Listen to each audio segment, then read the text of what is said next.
Three Rangers family, it is awesome to be bringing on Alec Emmert from Service to Schools, the Chief Executive Officer of Service to Schools, for our monthly Transition Tuesday webinar. This webinar is all about helping the members of the 75th Ranger Regiment transition well. And we do that by gathering information, building a strong team, and making good choices that give us contingency plans. At Three Rangers Foundation, we want you to be 1 year out of your transition with the ability to keep on doing what you like to do or the ability to pivot. And that's all made through planning and preparation. And with that, Alec, thank you so much for being here.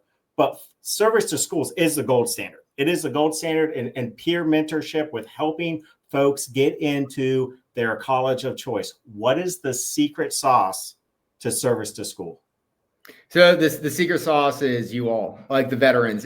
The applicants we work with are very easy sells to schools, and really the network we've created with peer mentors who are our applicants who will then go on to mentor have created really a cycle of success throughout the process by helping their fellow veterans be able to translate what they did in the military, which is by and large significantly more impressive than like a lot of what their peers have done on the civilian side of the house, into something that a college admissions officer can understand.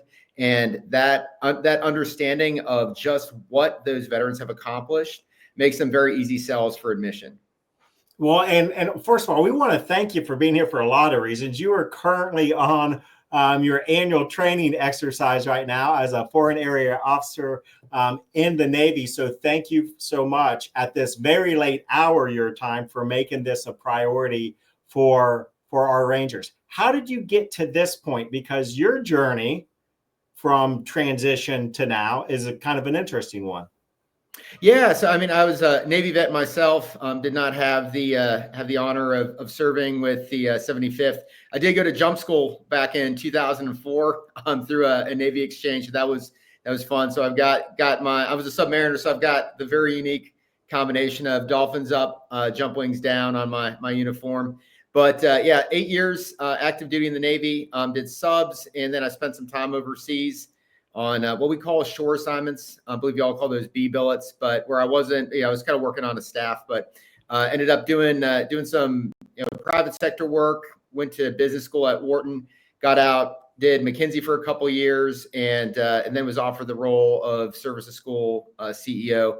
I've been a volunteer for Service to School for quite some time. I just kind of happened on the organization by accident. I was living in DC. I was on campus at Georgetown, and I heard that General Petraeus was giving a speech at one of the buildings. So I just walked over there, and it turned out it was a Service to School event. So I found out about it, found out about the peer mentorship aspect of it, which I loved. I really like helping my fellow veterans succeed, achieve their full potential. So signed up to volunteer to mentor enlisted veterans.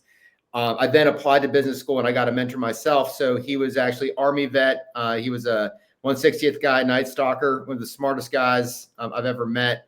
And my getting into Wharton was owed largely to the mentorship which he gave me. So I saw the transformative effect it had in my life. So the opportunity to take this job and do that for many more was for me really a dream come true.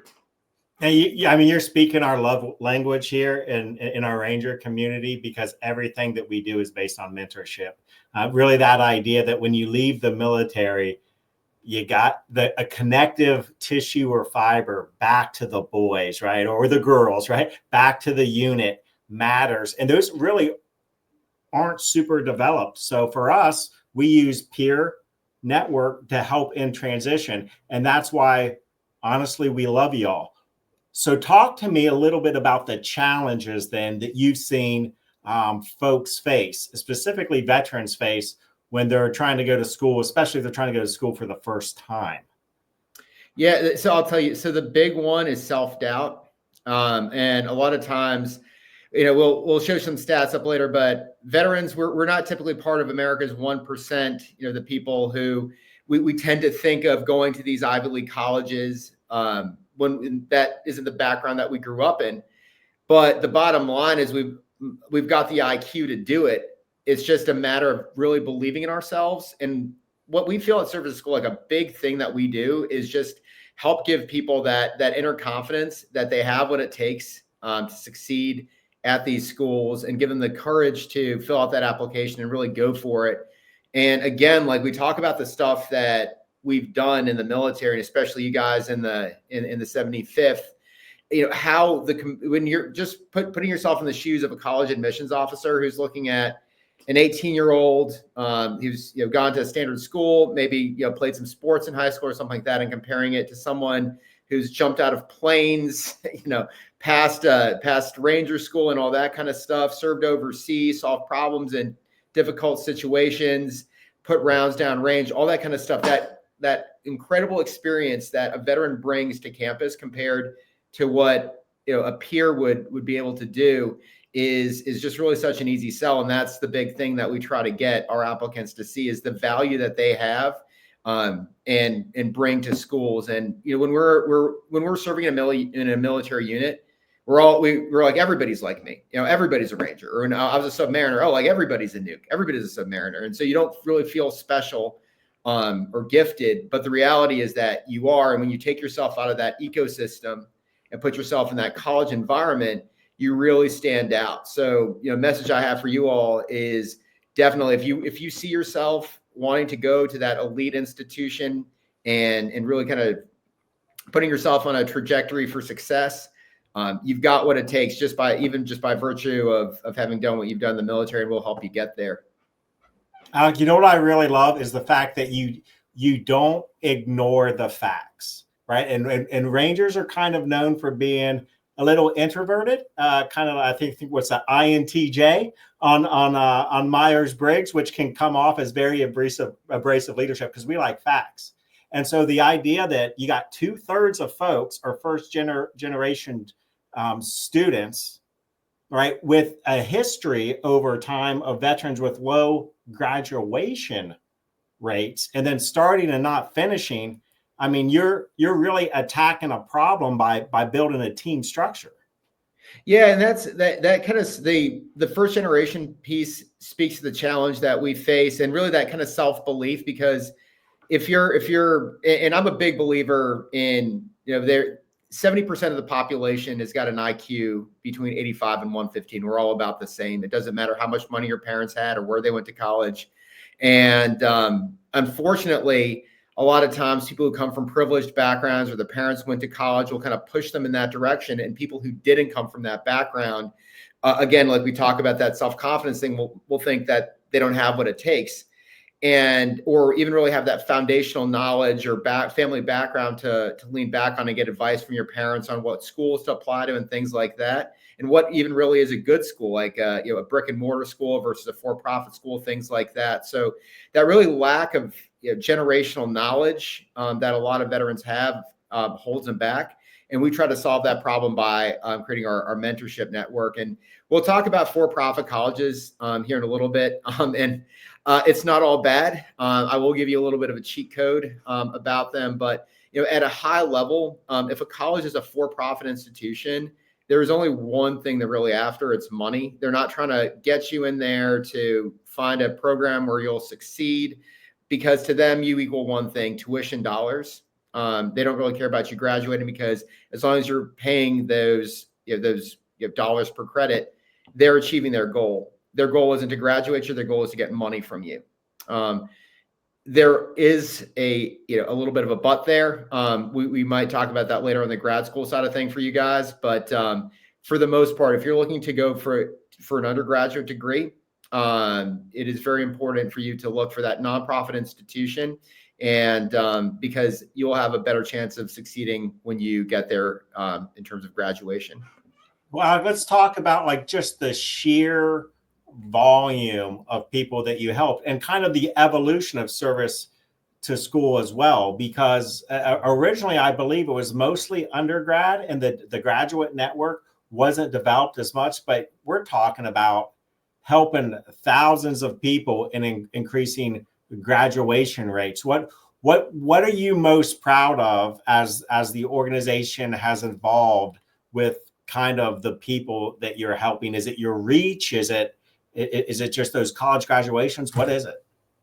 Yeah, so it's breaking down barriers, right? So in 2016, the New York Times released an op-ed that said, "Where are the veterans at our elite colleges?" And it went through, it was pretty scathing. It went through all, like, your Ivy League schools like Harvard, they don't have any veterans. Princeton, they got one veteran, down the list. And we're talking enlisted veterans, right? And they said, why, these people have gone to war, fought for this country. Why aren't we helping them out? And so the schools themselves took notice of that. And then the service to school, and as an organization, served as really a facilitator, because schools like Harvard would say, that have admissions representatives that would say, how can we get more quality enlisted veterans on campus? And service to school, through our network, because we had a lot of veterans coming through our pipeline, would work to identify veterans who would be a good fit for that school and who wanted to go to that school. And we created a specific application called the VetLink Addendum, which is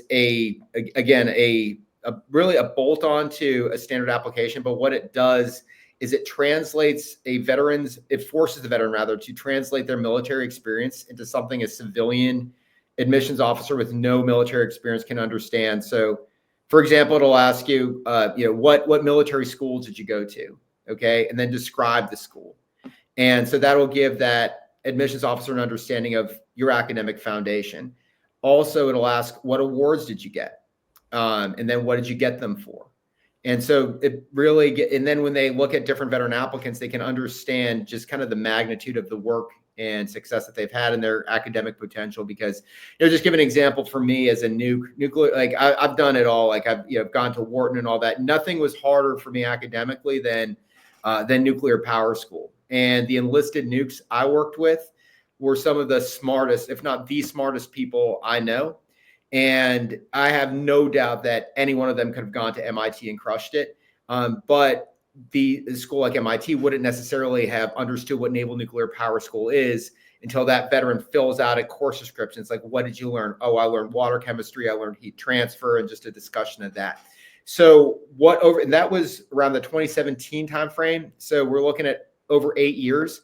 We've now sent well over 500 students to these schools where before this, there were 0. And every year we send about a dozen or more to schools like Harvard, Yale, Princeton, Stanford, MIT.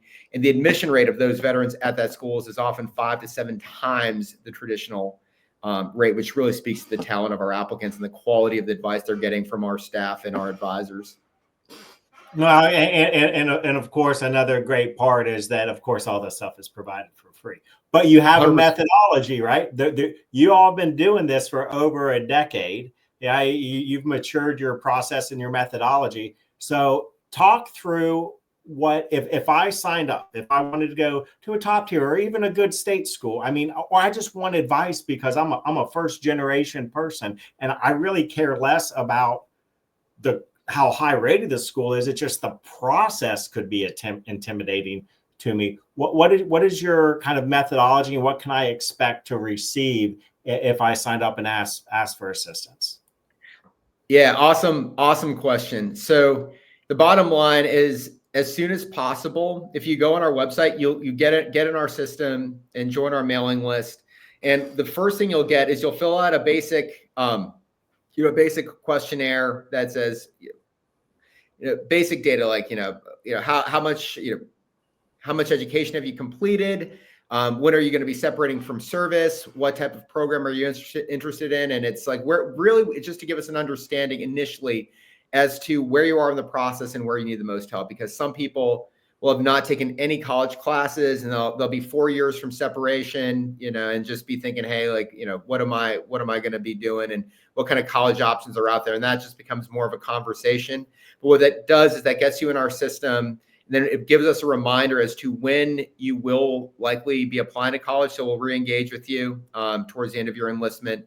But it also puts you in our, really in our ecosystem where you can get information on. We have webinars all the time. It's like, a few a month where we'll talk about different schools, and it gives you really access to all of our resources. We've got an undergraduate handbook, a guidebook to all of our partner schools, and really access to those kind of resources early on. So the sooner you get in our system, the sooner you get that good information, because you'll get a one-on-one counseling session with a member of our full-time staff, and we'll basically come up with a plan for you, and then engage as you are ready to apply to college. We'll engage further, and then kind of the final step in the process. And there are things like course selection, because a lot of times people take some classes in community college.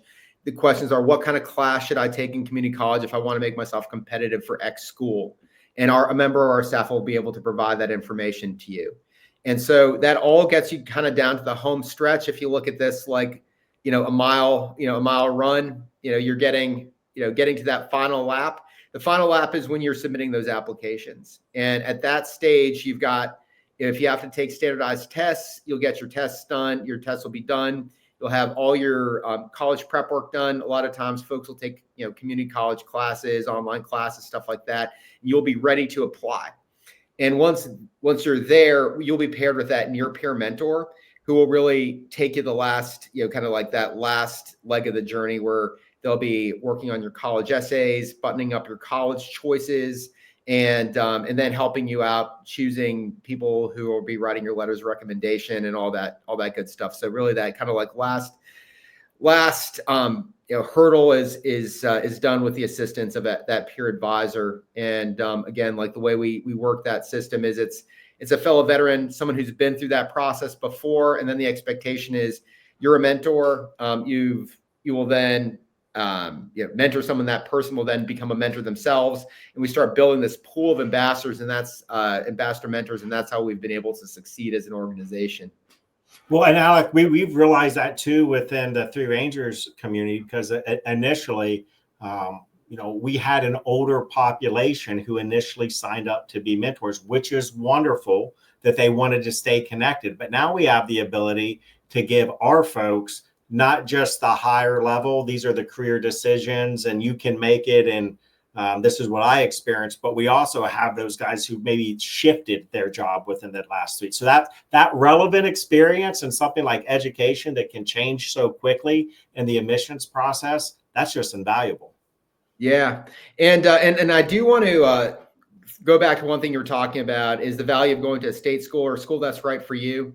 Because we like to hang our hat on these prestigious schools that we get our veterans into, the big name schools. But at the end of the day, we want people to go to schools where they're going to be happy and where they're going to succeed. Because if you're going to an environment where you're not comfortable or where you're not happy, you're not going to be at your best, and you're not going to succeed at that campus. So, and I'll just give you a quick example. I was doing I was onboarding a veteran. He was a Marine, and I started giving him the whole spiel about, we got all these people in Harvard. He's like, I'll stop you there. Like, I'm from New Mexico. I really just want to go to the University of New Mexico, be close to my family, be close to my fiance. And I was like, good on you, Marine. That's what we'll get you. We'll get you there. And so at the end of the day, whatever school you want to go to, where you feel you'll be the best version of yourself, will help you get there. Well, let's talk a little bit about the partners that you've kind of created over this decade plus of doing excellent service for veterans seeking undergraduate and postgraduate degrees. And I believe this is from one of your latest annual reports. And I see that mixture of pretty darn prestigious universities. As an Ohio State grad, there's one on there that I would recommend you take off. However, that's neither here than there. But what I also see with those numbers, Alec, and I just want to ask, when your numbers show the amount of people who start and then get accepted, there is that gap. How many, no matter how hard you try, or do you still experience a little bit of veterans self-selecting out once they're in the program? And what would you tell them? When the veterans are actually, our graduation rate for veterans, I've got to double check the figure, is well over 90% at our partner schools, if not close to 100%. When they are, once they've applied, these schools are, you can't deny these are applied into service to schools. Not the university, but because you get critical mass to come in, right? Yeah. What are those trends that you see that stop somebody from from getting into the admissions office to getting enrolled into school? Well, so there's a few challenges, right? So we've got, if you see the pipelines, people will self-select out, and there's a variety of reasons why they will do it. Sometimes they'll find jobs. Sometimes their family situations will change. Sometimes they'll say, I'm just not ready for college yet. I want to go back to community college and re-engage with you. And so that's, there's a variety of reasons why people might not decide that college is for them. And the reality is, college isn't, it's an alternative when you get out. It's a great transition resource, but there's a lot of other things you can do, especially coming from a background like yours, from the Rangers. If there's other careers you want to do, ways you can leverage your skill set without going to college, that's fine. And you just want to learn a little bit more about it, which is what people are doing. Explore that. I think it's an equally valuable outcome if people say, hey, I learned about college and it's not for me. And then take an informed decision rather than just blindly kind of running into going to college when they don't understand what the outcome is going to be.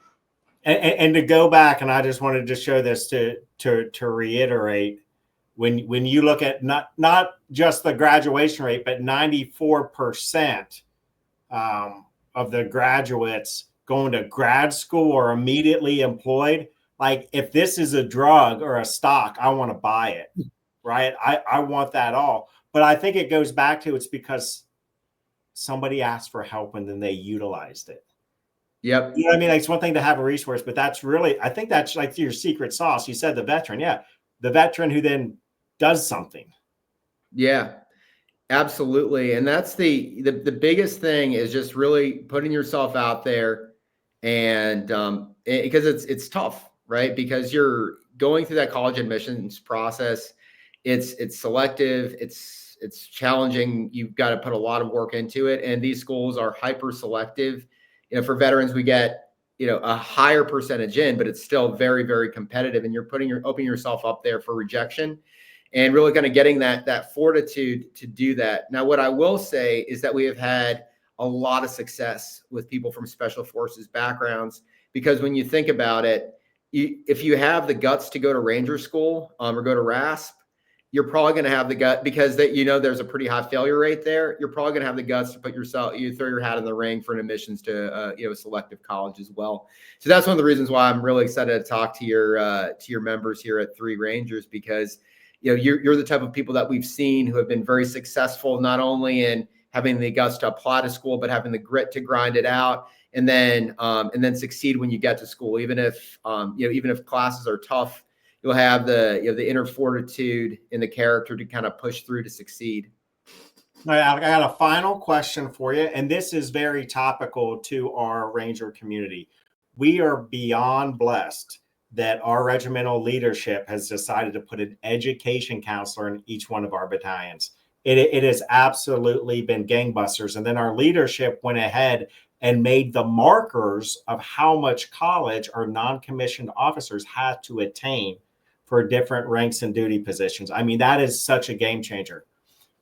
But that doesn't mean, as a red-blooded, infantryman out there, which the majority of our Rangers are, that they still know what they want to do for school as they're doing school. So as we look at like the degrees and the opportunities, if we someday want to go to a graduate school that is prestigious for whatever it may be, MBA, whatever, are they going to look at us a little bit different if we get, the degree where half of our credit comes from our military service, possibly, so that we can meet those markers for promotion? Have you seen that be a stopgap? What's been kind of what you're seeing from your CEO seat? Yeah. All right. So this is the honest truth. And the reality is you all are in a special category when it comes to, specifically, I'm going to say my experiences in the MBA side of the house.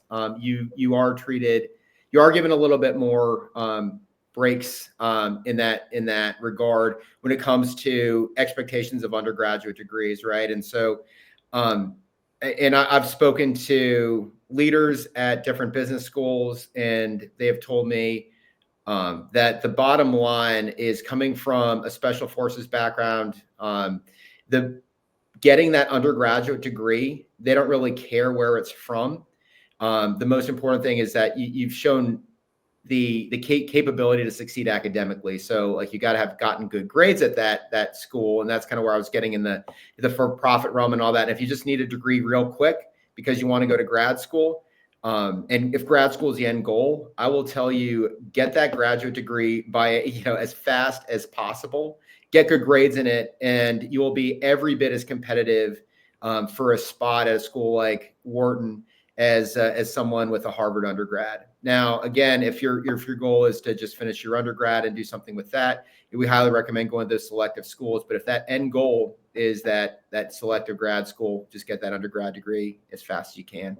And the great thing about service to school, should somebody want to go to graduate school, if there is a need for test prep, that's part of the program as long as folks are completing the gates of the program. Yes, and we've got ties with a number of grads of test prep partners. One of them is I'm a big fan of them.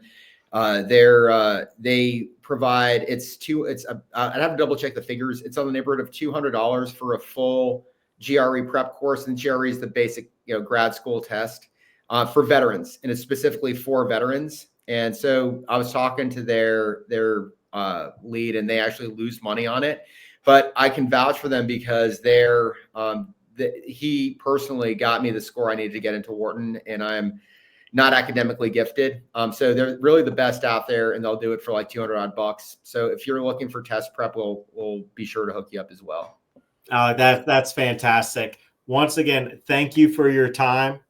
We appreciate everything that your organization does and those that came before you who helped build a great program. We have tens and dozens of Rangers, I know, could be in the hundreds now, that have utilized service to schools. And I said that was one more question. I've got to do this. What if there's someone listening who's graduated recently, didn't go through the program? Can they come in as a mentor if they haven't been mentored? Oh, yeah. Yeah, 100%. I came in as a mentor without ever having been mentored. And so, the bottom line is, it's like whatever level of education you have. So if you've got a master's degree, you can mentor people with a master's degree. If you've got a bachelor's degree, you can mentor people who are trying to get that undergrad degree. So that's really it. That's the only hard requirement. We've got an ambassador training program, and this is an important thing for your listeners as well. If you want to mentor, give or take, people ask how much of a time commitment it is. And if you take on an applicant, it's in total about 15 hours of work.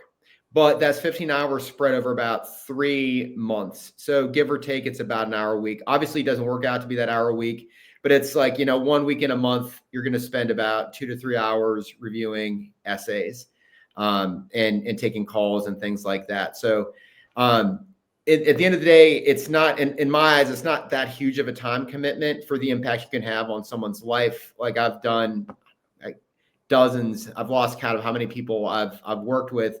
But just, people still reach out to me, thanking me for how much I've helped them out. And and that's just universal. And so I look back to, TJ, who got me into Wharton, and I just always want to be that person for somebody else. And it's the same thing just across the board. So just keep it coming. Awesome, Alec. That was the final question. Cool. Thank you so much. We appreciate Service to Schools and everything you do for the Three Rangers community. Leave your comments below. You can go to service2school.org to learn more. They are one of our preferred partners at Three Rangers Foundation. You will hear from them or hear of them from the transition counselors, because we will never tell you not to grow your transition team. I hope you all have a great week. Alec, thank you much for your continued service to our great nation. Take care. Thank you.